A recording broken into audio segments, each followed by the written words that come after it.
Hi everyone, welcome to part 2 of Design Sounds, your favorite creative hub with your favorite host, Joyman.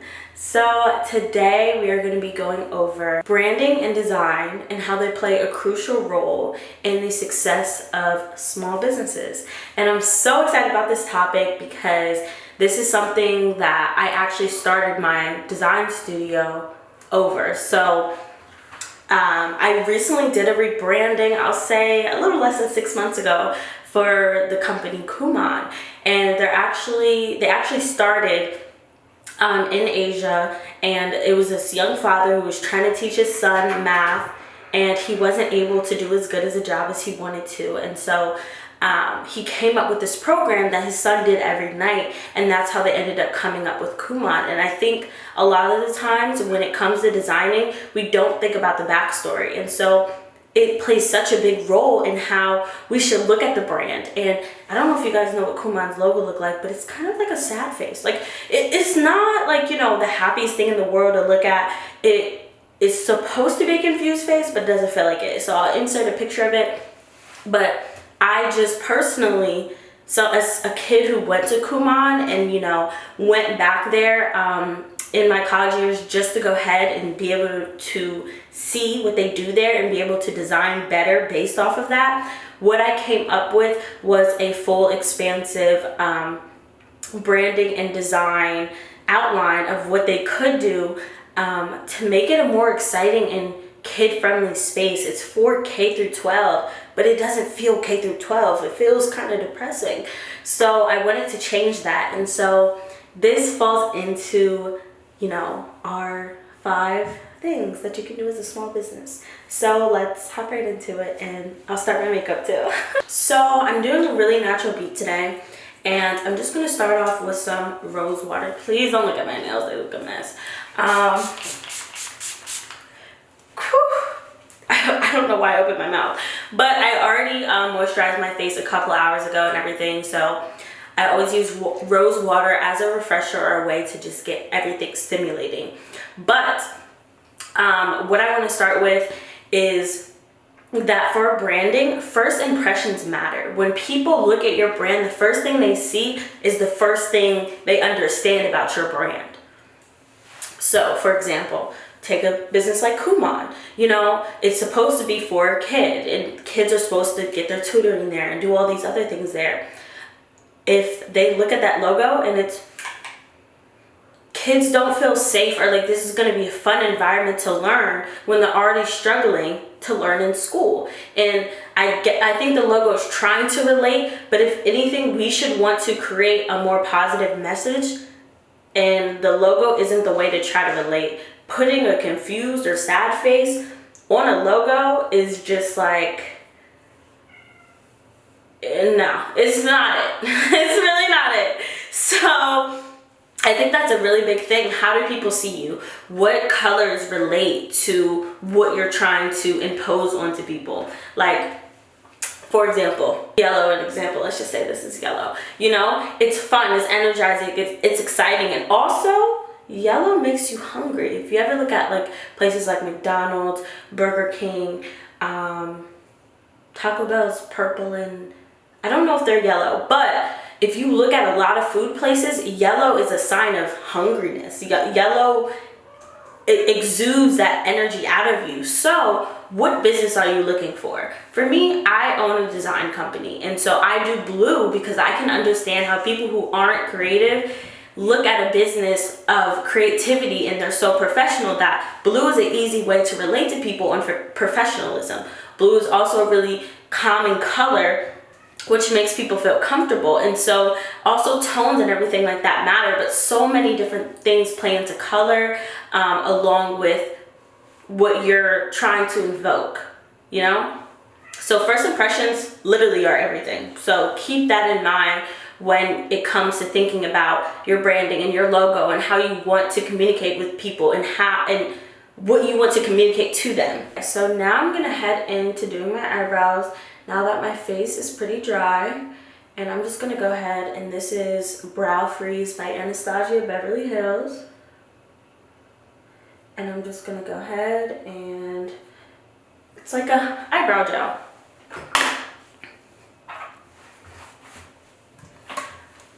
So the second point is differentiate and recognition.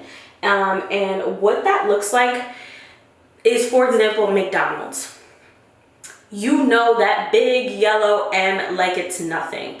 Kumon, yes, you know that sad face, but it does not connect to their audience the way that they think it does. And so it really depends. There are good logos, there are bad logos, and there are logos in between.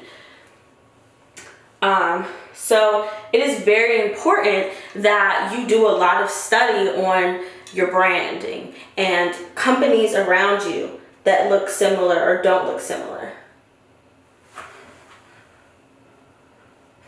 It's important to have like a unique logo that no one can recognize with anything else. Also, having a unique color scheme. I recommend no more than like 3 colors aside from black and white.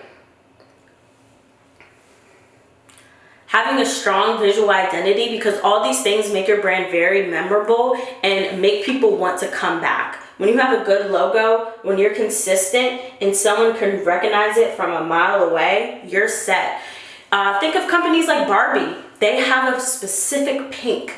Kumon has a specific blue. When you have something specific about your company that people can always come back to, and always, even if they're not looking at your company for that, they see it. They automatically be like, oh, that's Barbie.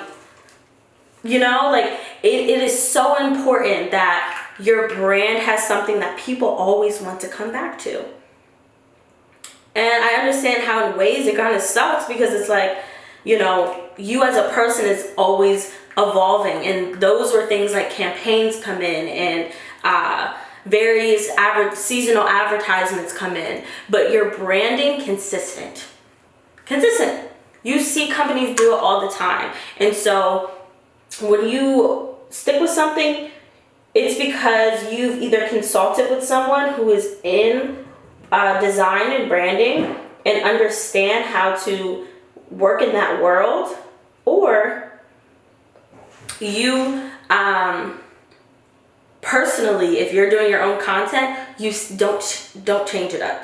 Even if your colors are purple and orange, red can kind of fit between these two because they have tones of, it depends. But I'm just thinking of things like Christmas, like with red, you can still make it work, you know, like you do not have to switch your entire branding up for a campaign. You need to alter the idea for your campaign for the branding that already exists. And if it doesn't fit, it's probably not meant for your brand. So keep that in mind. Recognition and differentiate your brand from everybody else's. Okay, so still doing my eyebrows, but I do feel like this second one moves off of what we talked about in the first one. Trust and credibility. When you have that consistency, you have relationships in your life where this person always is reaching out or always says something to you, and vice versa. And anytime they need you or you need them, they're there. And that's how you know that's a strong, trusting, and credible relationship. The same thing with branding. When you're not consistent, when you say, hey, I'm going to post this time every week, and you don't do it, your customers look at you differently. And it's not to tear you down as a brand, but when someone is expecting something from you, a product, a service, if they hear good things from someone else, they want what you gave that other person.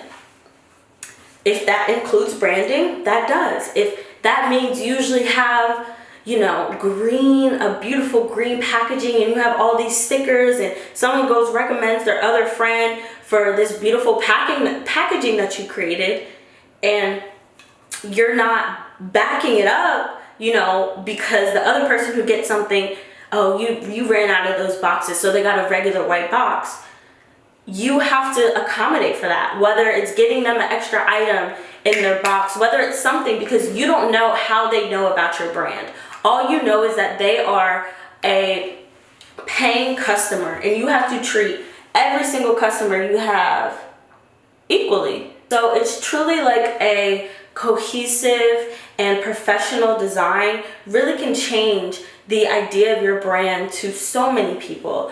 I mean, and if it's not cohesive and together, we've seen numerous times brands go down. The pink sauce lady, perfect example. I'm not even going to get into her, but it is a perfect example of people thought they were getting something that was safe and reliable and trustworthy because they saw her on TikTok and wanted to support. And it turns out all those things weren't true.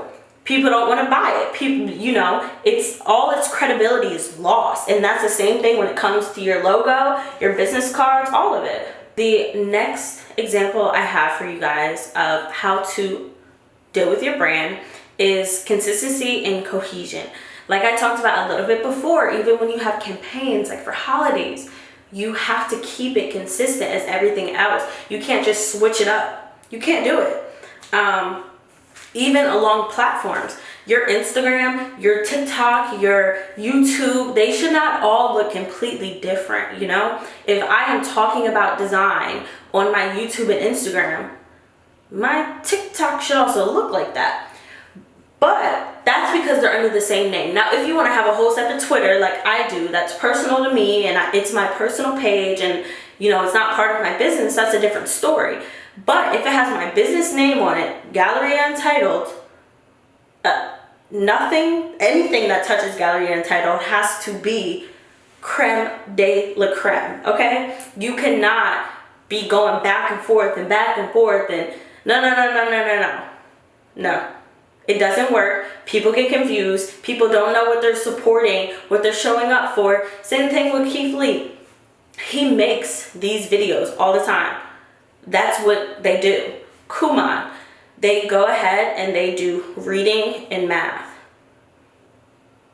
They touch science and history, but reading and math are the main two subjects, and they stick with that. They don't change their core values, and this comes down to a business plan. And that's why I always encourage small businesses to do business plans. It is extremely important just to get an outline of what you want, who's your audience, what you're looking for. And so when it came to the thing with Kumon, one thing I learned about them is that their app, their website, their social media, it all looked different. It was all a different experience, and that's one thing that I wanted to simmer down on, that they all look the same. That their website, their app, their social media, their branding and logos, their outside posters, their corporate offices, they all look the same.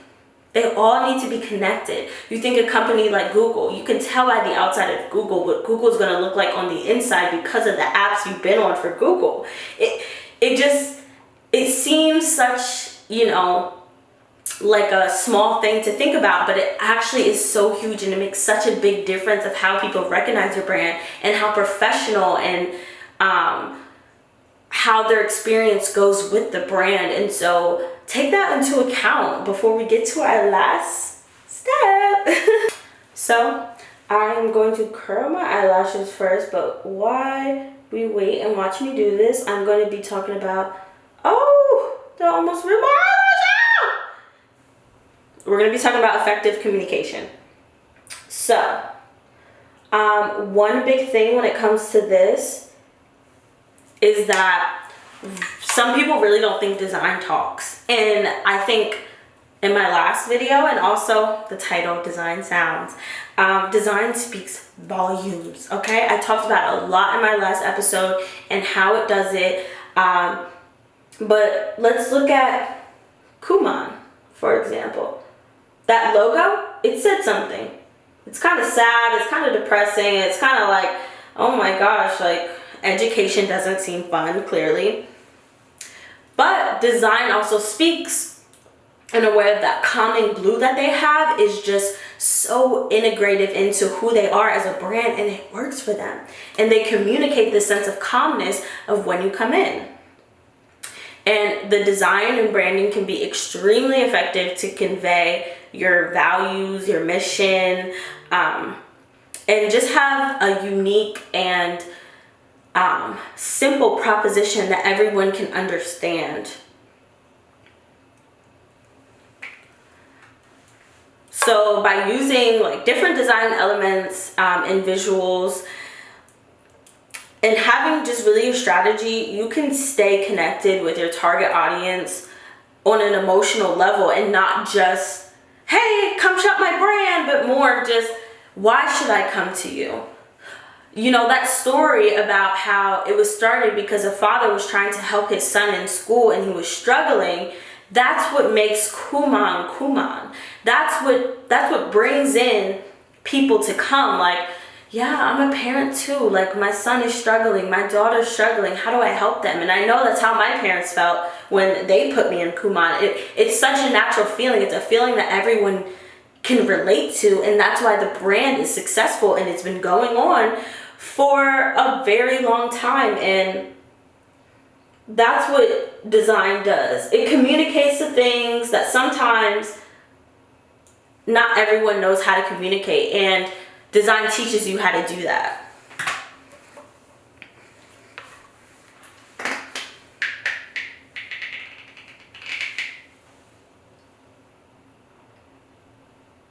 And I think I just want to go over every single thing with you guys as just a quick little summary and wrap up.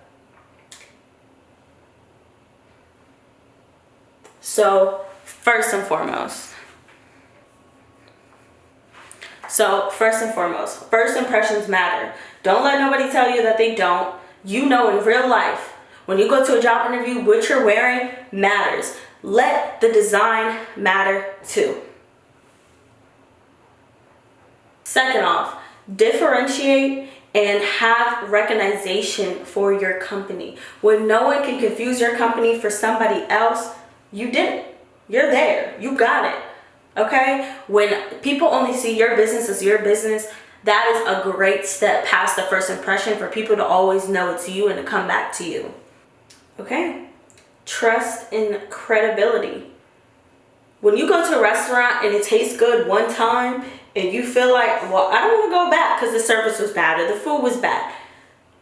Same thing with your design and how people see you through social media and through any other platform, whether it's a product, service, it don't matter. You have to be able to give consistency. And branding and design includes that. Your social media posts, your website, your packaging, your stationery products, everything has to be taken into account. And that's why hiring a designer is very important. And that's actually going to be our next episode. But I just wanted to sneak that one in because I'm your girl. Always come to me for a counsel if you don't have exactly what you want to do. And lastly, effective communication. If your people don't know what you're talking about, how are you going to talk to them? If you make a flyer and say, hey, this event is happening at this time and it's not clear, nobody going to show up. You gotta make sure everything is in order. So this is my very light, simple makeup look. I know I do eyelashes and my eyebrows, but my skin is so good, so I try not to put too much on it. Okay, y'all, so in conclusion, branding and design are not just about the aesthetics. It's not about how pretty it is, okay? It's really an essential tool for establishing and growing your small business to a medium, to a large, to a big corporate company. Whatever you're looking for, it's a big deal, okay? They really can create a strong and memorable identity that fosters trust, recognition, customer loyalty, and helping your business thrive in a competitive market, no matter what market it is. Hair care, design, you're an artist, you do a service, it doesn't matter. Design plays such a big part, and that's what I'm here to tell y'all. So let's sound the alarm. Design sounds. Thank you guys for watching. Your favorite creative hub, your favorite host. And I'll see you guys next week on Sound Sunday.